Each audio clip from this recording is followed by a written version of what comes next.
आज दिनांक 30 मार्च 2026 रोजी गणेश माध्यमिक व उच्च माध्यमिक विद्यालय हिंगणा तालुका मालवण जिल्ह्यातील या शाळेमध्ये नियतकालिकेप्रमाणे द्वितीय सत्र परीक्षेला प्रारंभ झालेला आहे आणि त्यामध्ये अनुक्रमे आज माननीय मुख्याध्यापक श्री सोनवणे सर यांच्या उपस्थितीमध्ये प्रमुख उपस्थितीमध्ये 8वीच्या वर्गाची तोंडी परीक्षा झालेली आहे मराठी, हिंदी आणि इंग्रजी। ही परीक्षा घेण्यामागचा उद्देश मी तुम्हाला सांगितलेला आहेच। परीक्षा विभाग प्रमुख या नात्याने आपल्याला मी सांगायला इच्छितो की तुमच्यामध्ये स्टेज करेज, बोलण्याचं धैर्य, उभा राहण्याचं धैर्य, विचारलेल्या प्रश्नांचं उत्तर देण्याचं धैर्य आणि भविष्य काळामध्ये या गोष्टीचा निश्चित तुम्हाला वेगवेगळ्या सरकारी नोकऱ्या प्राप्त करण्यासाठी म्हणा, समाजामध्ये वावरत असताना म्हणा, उद्योगामध्ये वावरत असताना म्हणा, निश्चित याचा फायदा झाल्याशिवाय राहणार नाही। आणि म्हणून महाराष्ट्रामध्ये पहिल्यांदाच आपल्या शाळेमध्ये व्हिडिओ शूटिंगच्या माध्यमातून आणि विषय शिक्षक, 2 निरीक्षक आणि ऑब्झर्व्ह करायला शाळेचे प्रमुख श्री मुख्याध्यापक सोनवणे सर हे या ठिकाणी उपस्थित आहेत। हा आगळा वेगळा असा नवोपक्रम आपण शाळेमध्ये राबवत आहोत। निश्चित याचा आपल्याला फायदा झाल्याशिवाय राहणार नाही।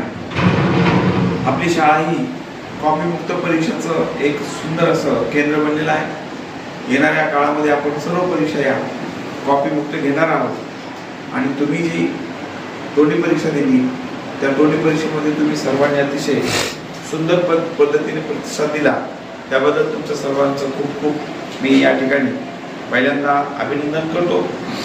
आणि या परीक्षेच्या दरम्यान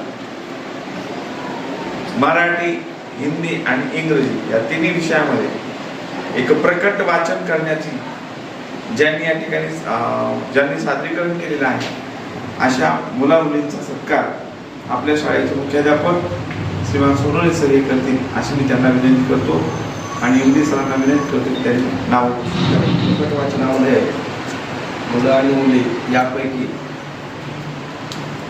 अंकिता आनंद बनसोड चांगल्या पद्धतीने तिन्ही विषयाचं प्रकट वाचन केलं आहे, पण विशेष हिंदीमध्ये खूप छान केले, त्यामुळं तिथे या ठिकाणी सत्कार करण्यात येईल।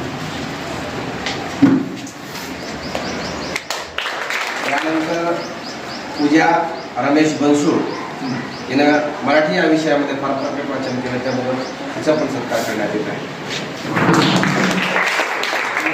दुसरी मुलगी जी आहे जायभाई ज्ञानेश्वरी कैलास, ही इंग्लिशमध्ये चांगलं वाटली, म्हणून ती इंग्लिशमध्ये कारण एवढी कच्ची होती पण फार मस्त वाचन केलं।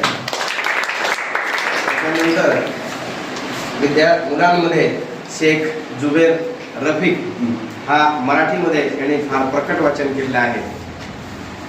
तो मागवता 6वी मध्ये पण चांगली प्रगती। त्याच्यानंतर राठोड बादल श्रीकांत, तो हिंदीमध्ये चांगल्या पद्धतीने त्याने वाचन केलेलं आहे।